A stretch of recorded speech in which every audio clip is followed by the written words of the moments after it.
ദൈവത്തിൻ വചനം നന്മകൾ ചെയ്യാനറിയൂ വചനം വചനമറിഞ്ഞാൽ ആത്മാവുണരും ഹൃത്തിൽ വചനം വചനം ദൈവത്തിൻ വചനം വചനം വചനം ദൈവത്തിൻ വചനം.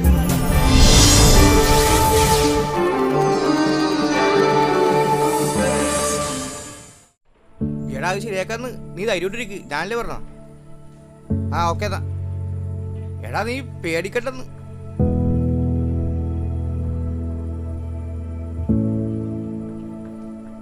ആ ശരിയെന്നാ, അത് ഞാൻ നിന്നെ വിളിച്ചോളാം.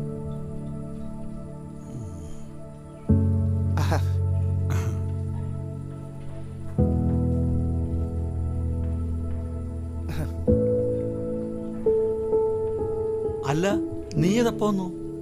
ഞാൻ വന്നിട്ടൊരു അരമണിക്കൂറായി. ഞാൻ ചേച്ചിയോട് ചോദിച്ചപ്പോ ചേട്ടൻ പുറത്തേക്ക് പോയിന്ന് പറഞ്ഞു. അല്ല അവള് അല്ല ഇപ്പൊ വീട്ടിലില്ല, ഇതുവഴി ബാങ്കിൽ പോകുന്ന പോലെ അങ്ങോട്ട് പോയി. ഒരു അരമണിക്കൂറായി കാണും. അപ്പൊ അരമണിക്കൂറായിട്ട് നീ ഇവിടെ നിൽക്കുകയാണല്ലേ? ഒരു നല്ല കാര്യത്തിന് വരുമ്പോ എന്റെ ചേട്ടാ അരമണിക്കൂറല്ല 1 മണിക്കൂറായാലും എന്താ? നിനക്കൊന്ന് ഫോൺ ചെയ്യാൻ മേലായിരുന്നു. അതൊരു മര്യാദയല്ല. മാത്രമല്ല ഇത്രയും കാശൊക്കെ ആരെങ്കിലും കയ്യിൽ വെച്ച് നടക്കുമോ? ഒന്നെങ്കിൽ അക്കൗണ്ടിൽ, അല്ലെങ്കിൽ വീട്ടിലാകുമ്പോ എടുത്താൽ എളുപ്പമല്ല. എവിടെ നിന്ന് എടുത്തു തരാനാ എൻ്റെ ആൻറ്റോ? ഞാൻ ടൈറ്റില്ല. 10,000 രൂപ തരാൻ ഇപ്പം എൻ്റെ അടുത്ത് ഉണ്ടാവില്ല. അല്ല അപ്പൊ ചേട്ടൻ എന്നോട് ഇങ്ങനെ വരാൻ പറഞ്ഞ? അതെ, വേറൊരു ഫണ്ട് വരാനുണ്ടായിരുന്നു, അത് റെഡിയായില്ല. അയ്യോ അങ്ങനെ പറയല്ല ചേട്ടാ, ഇത് പറഞ്ഞോണ്ട് ഞാൻ വേറെ ഒന്നും നോക്കിയില്ല. ഇനിയിപ്പോ എന്ത് ചെയ്യും? അല്ല ചേട്ടൻ വിഷമിക്കൊന്നും വേണ്ട. എന്ത് വിഷമം? ഞാൻ തന്നെ വിഷമിക്കുന്നത്? അല്ല ചേട്ടനൊന്ന് ആലോചിക്കാൻ വേണ്ടി പറഞ്ഞ. എടാ, ഞാൻ തലകുത്തി നിന്ന് ആലോചിച്ചാലും നിന്റെ ഈ പ്രശ്നത്തിന് പരിഹാരം കാണാൻ എനിക്ക് പറ്റില്ല. നീ ഇപ്പൊ ചെല്ല്. അല്ല ചേട്ടാ, ചേച്ചിയുടെ കയ്യിൽ നിന്ന് എന്ത്? അല്ല കാശെടുക്കാൻ ചേച്ചി ബാങ്കിൽ പോയല്ലേ? അതിനവള് ബാങ്കിൽ കാശ് എടുക്കാൻ പോയതല്ല, പിന്നെ ലോൺ എടുത്ത കാശ് തിരിച്ചടയ്ക്കാൻ വേണ്ടി പോയതാ. ഓ, അതിന് ബാങ്ക് വരെ പോണേ ചേട്ടാ. ആ ഗൂഗിൾ പേ ചെയ്തു കൊടുത്താ പോരെ? ഓ, നിനക്കിപ്പോ എന്താ വേണ്ടേ? ചേട്ടാ ഞാൻ നേരത്തെ പറഞ്ഞില്ലേ 10,000 രൂപ. മനുഷ്യനെ ഭ്രാന്ത് പിടിപ്പിക്കാതെ നീ ഒന്ന് പോ. ഇവനെ എങ്ങനെ ഒഴിവാക്കാൻ പറ്റും ചേട്ടാ? എന്താ? ഞാൻ ആലോചിച്ചിട്ട് ചേട്ടനല്ലാതെ വേറെ വഴിയില്ല. ചേട്ടൻ വിചാരിച്ച് നടക്കും. അതെ, എത്ര നിനക്ക് വേണ്ടത്? 10,000 രൂപ. ഓ, എനിക്ക് ആ തോമസ് 1,00,000 രൂപ തരാനുണ്ട്. 3 വർഷം കഴിഞ്ഞു. 3 വർഷമോ? ആ, ഇവരെന്ത് പരിപാടി കാണിച്ചത്? ആ ക്ലീറ്റസിന് തോമസ് അല്ലേ ആ ഷാപ്പ് ഓടിക്കുക? ചേട്ടനല്ലാണ്ട് ഇത്രയും കാശൊക്കെ അവന് കൊടുക്കൂ? നീ ഇതെന്ത് വട്ടക്കേ പറയണത്? കുരിശുപള്ളിയുടെ പിറകിലുള്ള ലാസറിന്റെ അനിയൻ ആ സൂപ്പർ മാർക്കറ്റ് അടുത്ത് പൊളിഞ്ഞു പോയാ? അതെ. ഞാൻ 10,000 ചോദിച്ചിട്ട് ചേട്ടൻ്റെ കയ്യിൽ തരാനില്ല. ഈ വക തരികിട പാർട്ടിക്കൊക്കെ 1,00,000 വരെ കൊടുക്കാനുണ്ട്. ചേട്ടനൊരു ആപത്ത് വന്നപ്പോ ഈ ഞാനൊക്കെ ഉണ്ടായില്ലട്ടാ. അതൊന്ന് ആലോചിക്കണം. നിനക്കപ്പോ കാശ് വേണം? ആ വേണം ചേട്ടാ. അപ്പോ അതിനുള്ള വഴിയായി പറഞ്ഞു തരാൻ പോണത്. അതിൻ്റെ ഇടയിലേ പണ്ട് എനിക്ക് ആക്സിഡന്റ് പറ്റിയപ്പോ ആശുപത്രി കൊണ്ടുപോയ കഥ പറയല്ലേ? ഇല്ല, ചേട്ടൻ വഴി പറയും. ആ കാശ് നീ എനിക്ക് വാങ്ങി തന്ന അതിൽ നിന്ന് നിനക്ക് എത്ര വേണ്ടെന്ന് പറഞ്ഞത്? 10,000 അല്ലേ? അതെ. ഒരു 20,000 രൂപ നീ എടുത്തോ. ബാക്കി 80,000 രൂപ എനിക്ക് തന്നാ മതി.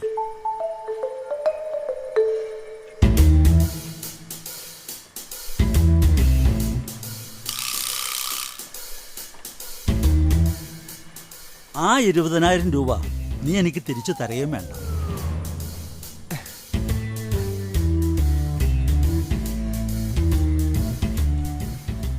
അല്ലാതെ ഒരു പോംവഴി ഞാൻ കാണുന്നില്ല. ശരി ഏട്ടാ, എങ്കിൽ ഞാൻ ചെല്ലട്ടെ.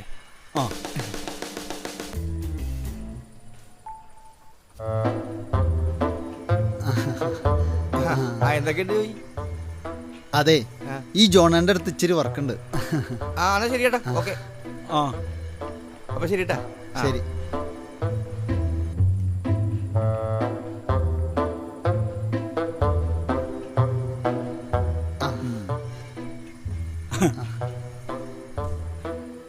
അവൻ പഠിച്ച കോളേജിലെ പ്രിൻസിപ്പാളാ ഞാൻ.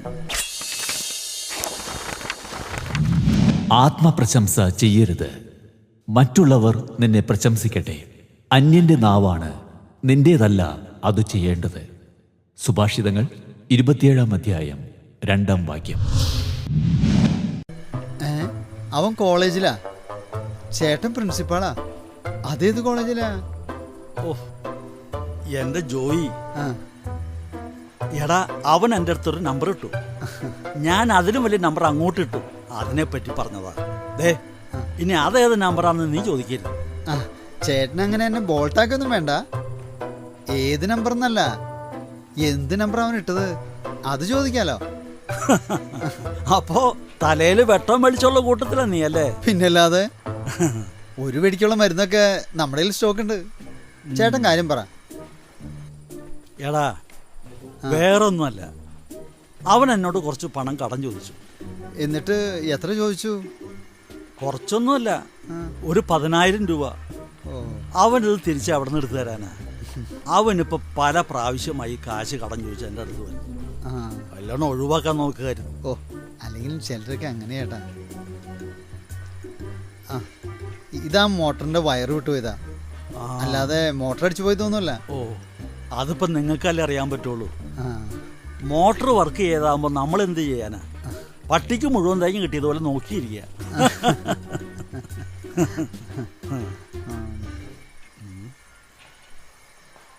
ഹലോ. ആ അതൊക്കെ ആ ജോയി വന്ന് ശരിയാക്കി. മോട്ടർ വർക്ക് ചെയ്തു.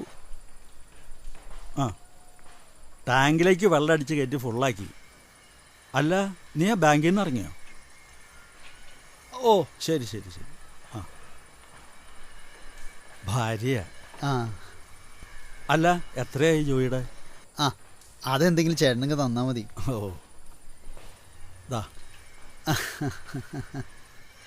ആ, ഓ, ഏതായാലും ചേട്ടൻ ആൻറ്റോയ്ക്ക് കൊടുത്ത പണി കൊള്ളാം.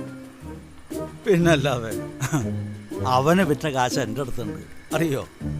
ആ, അത് പിന്നെ എനിക്കറിയില്ലേ. ആ കാശ് കൊടുത്ത ഈ ജന്മത്തെ തിരിച്ചു കിട്ടാൻ പോകണ്ടോ? പിന്നെ ഇല്ലെന്ന് അവനോട് കടുപ്പിച്ച് പറയാനും പറ്റില്ല. അല്ല, അപ്പൊ ഈ ആക്സിഡന്റിൽ സഹായിച്ച കഥ അവൻ പറയുമല്ലേ? ഓ അതിൻ്റെ പേരിൽ അല്ലറ ചില്ലറൊക്കെ മേടിച്ച് കഴിച്ചിട്ടുണ്ട്. ഇതങ്ങനെയല്ല, രൂപ 10,000. അല്ല ഏട്ടാ, ഈ 20,000 രൂപ കൊടുക്കാന്ന് പറഞ്ഞ അവൻ 10 ചോദിച്ചത്. ഇനി അവനെങ്ങാനും ആ തോമസിന്റെ വാങ്ങിച്ചെടുത്താലോ? ഹേയ്, അതൊന്നും പെട്ടെന്ന് നടപടിയാവില്ല. അത് മിക്കവാറും കുറച്ച് ദിവസം നടന്നിട്ട് ആൻറ്റോ മടുത്തു പോകാനാ സാധ്യത. ഓ, ചേട്ടന്റെ ബുദ്ധി അപാരം തന്നെ. ഏതായാലും ഇലയ്ക്കും മുള്ളും കേടില്ലാത്ത വിധത്തില് കാര്യം നടത്തി കളഞ്ഞല്ലോ. ഇനി എങ്ങാനും ആൻറ്റോ കാശ് വാങ്ങിയെന്ന് വിചാരിക്കും. ചേട്ടൻ 20 കൊടുക്കൂല, ഒരു 5 കൊടുക്കായിരിക്കും അല്ലേ? ഹേയ്, ആ വകതിരുവയോടൊന്നും ഞാൻ കാണിക്കില്ല. ജോൺ പറഞ്ഞതാ. ഒരു 20 അവനെടുത്തോട്ടെ, എനിക്ക് 80 കിട്ടില്ലേ? എടാ, ഇതാ 1,00,000 രൂപ ഞാൻ ഉപേക്ഷിച്ച കേസാ. 80 80 കിട്ടിയാ എനിക്ക് ലാഭമല്ലേ? ഏതായാലും ആ തോമസിന്റെ കയ്യിൽ നിന്ന് ഈ ജന്മത്ത് 1,00,000 രൂപ എനിക്ക് കിട്ടില്ല. ചേട്ടനെ ഞാൻ സമ്മതിച്ചിരിക്കുന്നു. ചേട്ടൻ്റെയൊക്കെ ബുദ്ധിയുടെ ഒരു 10 എനിക്ക് കിട്ടിയെങ്കിൽ മതിയായിരുന്നു. അവരുടെ അധരങ്ങളിൽ സത്യമില്ല, അവരുടെ ഹൃദയം നാശകൂപമാണ്. അവരുടെ തൊണ്ട തുറന്ന ശവക്കുഴിയാണ്, അവരുടെ നാവിൽ മുഖസ്തുതി മുറ്റി നിൽക്കുന്നു. സങ്കീർത്തനങ്ങൾ 5-ാം അധ്യായം 9-ാം വാക്യം. എന്നാ ഞാനങ്ങ് ചെല്ലട്ടെ. ശരി ഏട്ടാ.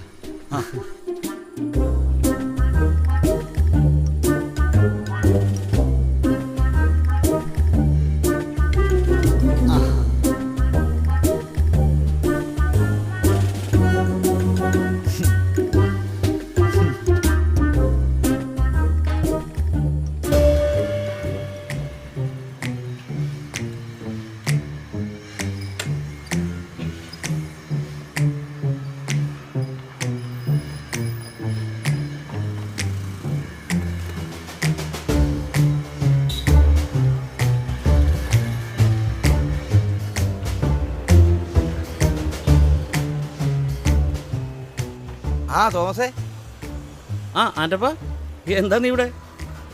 ഞാൻ നിന്നെ ഒന്ന് കാണാൻ വേണ്ടി വന്നാണ്. ആ നീ നടന്നോ. ആ ഞാൻ താഴേക്ക് വരാം, പൊക്കോ. ഞാനിവിടെ ഉണ്ടെന്ന് നീ എങ്ങനെ അറിഞ്ഞു? എനിക്ക് ഇങ്ങനെ കാണേണ്ട ഒരു അത്യാവശ്യം ഉണ്ടായിരുന്നു.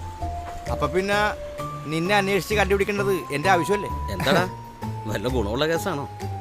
ഓ, ഗുണമുള്ള കേസൊക്കെ അറ്റൻഡ് ചെയ്യുള്ളല്ലേ? നീ വാ.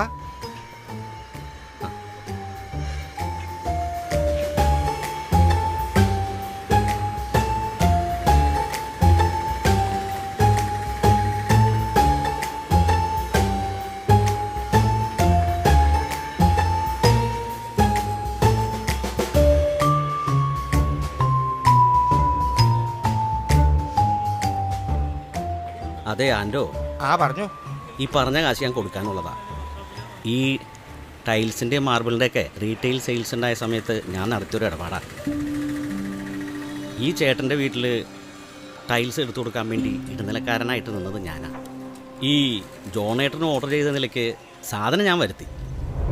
സംഗതി പണിക്കാരനായിട്ട് വന്ന് കണ്ടിട്ട് ക്വാളിറ്റി ഇല്ലെന്ന് പറഞ്ഞ് സാധനം എടുക്കാതെ ഇങ്ങേര് പോയി. തന്ന കാശ് ഞാൻ കമ്പനി കൊടുത്തുപോയില്ലേ. അവർ സാധനം തിരിച്ചെടുത്തുമില്ല. പിന്നെ ഒരു കണക്കിനാ ഞാൻ ആ സാധനം അല്ലറ ചില്ലറയായി വിറ്റ് തീർത്തത്. അത് പല പ്രാവശ്യമായിട്ട് ഓരോരോ കാരണങ്ങൾക്ക് ചിലവായി പോവുകയും ചെയ്തു. എൻ്റെ തോമസേ, ഞാൻ നിന്റെ സ്റ്റോറി ടെല്ലിങ് കേൾക്കാൻ വേണ്ടി വന്നതല്ല. എനിക്ക് പുള്ളി തരാനുള്ള കാശി നിന്നോട് വാങ്ങിച്ചോളാൻ പറഞ്ഞു. നീ പുള്ളി കൊടുക്കാനുള്ള കാര്യം ദേ ഇപ്പം സംസാരിച്ച വ്യക്തമായി. കഥ പറിച്ച് നിർത്തിയിട്ട് കാര്യം പറ. കാശ് എപ്പം തരും? നീ എന്താ ഭീഷണിപ്പെടുത്തുക? എൻ്റെ അടുത്ത് നടപടിയാവില്ലട്ടാ. ആ എടാ, ഭീഷണിയൊന്നുമല്ല. എനിക്കെൻ്റെ കാശ് കിട്ടാനുള്ള ബുദ്ധിമുട്ടാണെന്ന് വിചാരിച്ചാൽ മതി.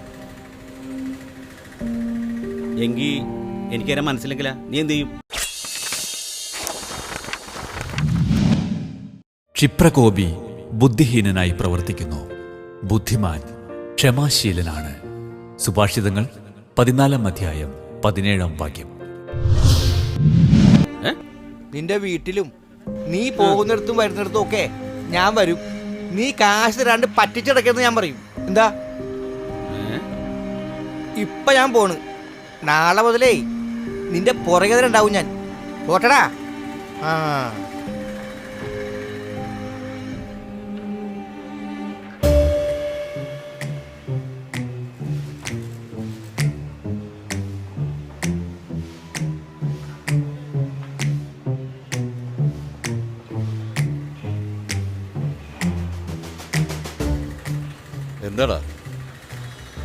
എന്താടാ തോമസേ, ആരാണ്? അത് പ്രശ്നമൊന്നുമില്ല. എൻ്റെ ഒരു പഴയ കമ്പനിക്കാരനാ. ആ പിന്നെ ഞാൻ ആ ജോസഫ് സാറിന് കൊട്ടേഷൻ കൊടുത്തിട്ടുണ്ട്. ആ, അത് നിനക്ക് തന്നെ ഓക്കെ ഉണ്ട്. അല്ലടാ, എന്നാലും നീ ഒന്ന് സംസാരിക്കേ. വാ. അതിനെന്താടാ, ഞാൻ വരാം.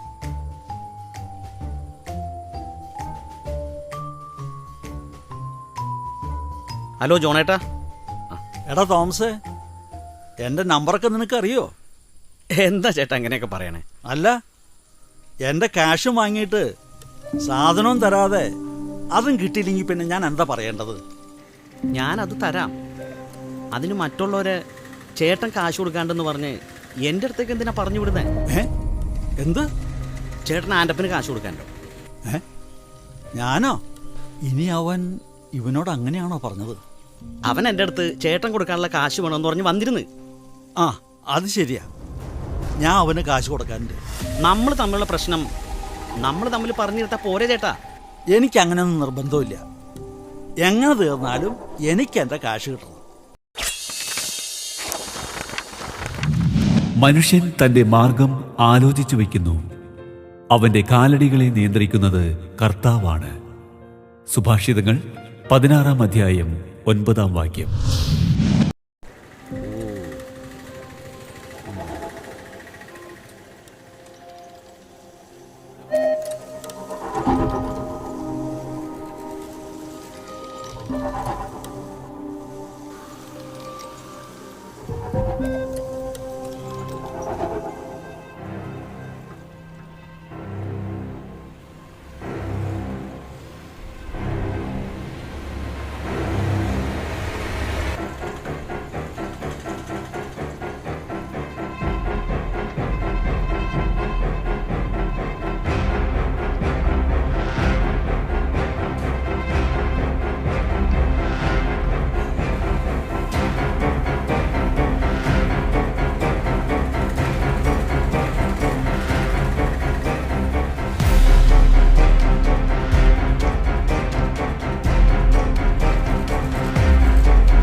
ഛേ, എൻ്റെ ജോർജേ, ഇത് വലിയ ശല്യമായല്ലോ.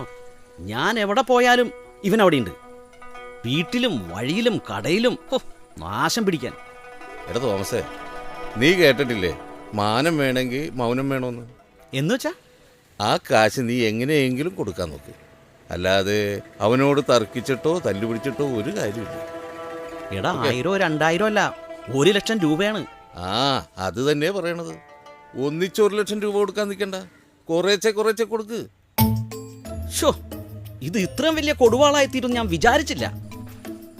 ആ ജോയി, ദേ നീ ഇന്ന് തന്നെ വരണം. അന്നത്തെ പോലെ തന്നെ വയറ് പോയതാന്നാ തോന്നുന്നത്. മോട്ടർ പിന്നെയും വർക്ക് ചെയ്യണില്ല. ആ ശരി, ഞാൻ അവിടെ ഉണ്ടാവും. ദേ നീ ഇപ്പം തന്നെ വരണോട്ടോ. ആ ഞാൻ അവിടെ ഉണ്ട്. ആ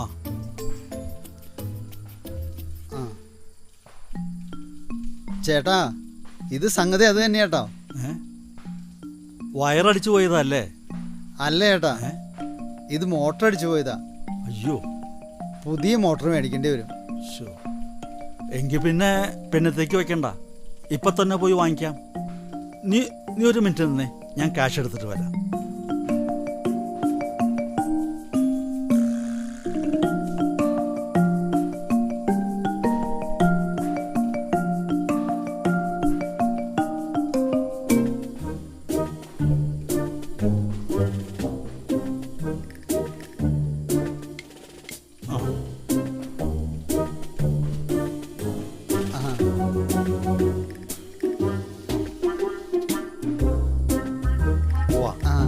എന്തായി ചേട്ടാ ആൻറ്റോടെ വിശേഷം?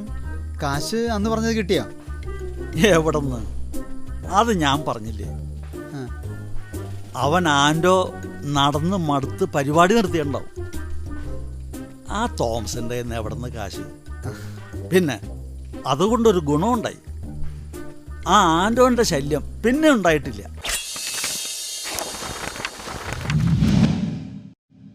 അറിവുണ്ടെന്ന് ഭാവിക്കുന്നവൻ അറിയേണ്ടത് അറിയുന്നില്ല.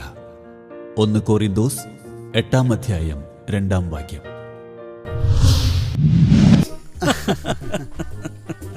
അതിന് ചേട്ടന്റെ ബുദ്ധി, അത് ഞാൻ സമ്മതിച്ചിരിക്കുന്നു. വാ വാ വാ.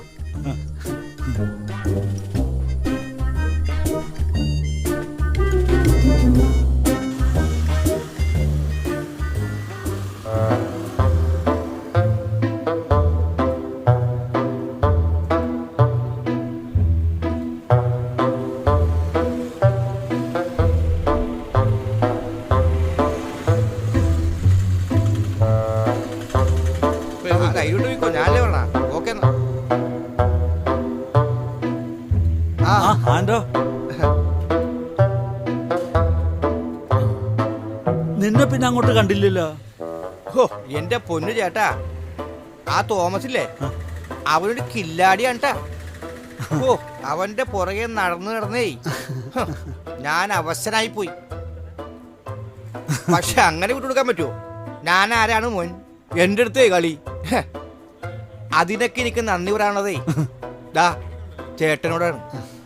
നന്ദിയോ? ആ എന്നോടോ? പിന്നല്ലാതെ. 10 പൈസ കയ്യില്ലാത്ത സമയത്തേ ഈ പ്രോജക്റ്റ് എന്നെ ഏൽപ്പിച്ചത് ചേട്ടനല്ലേ. അപ്പൊ ആ ചേട്ടനോടാണ് എനിക്ക് നന്ദി പറയാനുള്ളത്. അതും 10 പൈസ മുതൽ മുടക്കില്ലാതെ. അത്യാവശ്യം എൻ്റെ കാര്യങ്ങൾ നടക്കാനായിട്ടേ ആ കാശ് ഭയങ്കര ഉപകാരമായി. എനിക്കൊന്നും മനസ്സിലാവുന്നില്ല. എന്റെ ചേട്ടാ, ആ 1 ലക്ഷത്തിലേ എന്റെ 20,000 രൂപ ഞാൻ അവന്റെ പുറകെ നടന്ന് മേടിച്ചെടുത്ത്. അതും 5ഉം 3ഉം 10ഉം 2ഒക്കെ ആയിട്ട്. ദേ ചേട്ടന്റെ ബാക്കി 80,000 രൂപ എത്രയും പെട്ടെന്ന് മേടിച്ചെടുക്കാൻ നോക്കിക്കോട്ടാ. ഒരു മിനിറ്റ്. ആ ഹലോ. ആ ആ ഞാൻ ഇപ്പോൾ വരാട്ടാ. ഓക്കെ. അതേ, എനിക്ക് അത്യാവശ്യമായിട്ട് ഒരു സ്ഥലത്ത് പോകാനുണ്ട്. ഞാൻ പോട്ടെ ഏട്ടാ. ഓക്കെ എന്നാ.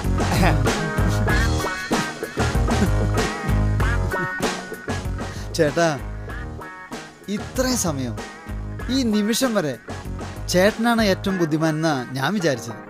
ഇപ്പോഴാണ് എനിക്ക് മനസ്സിലായത്, ഈ പോയതുണ്ടല്ലോ അതുക്കും മേലെയാണ്.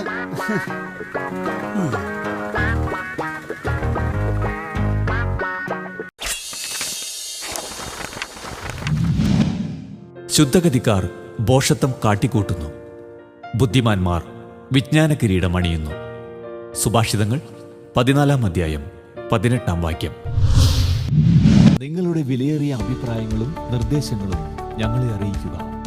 ദി പ്രൊഡ്യൂസർ, വചനം പറയുന്നത്, divine vision, divine retreat centre, Muringoor PO, Chalakudy 680309. Phone 8891952600. Email വചനം പറയുന്നത് @gmail.com.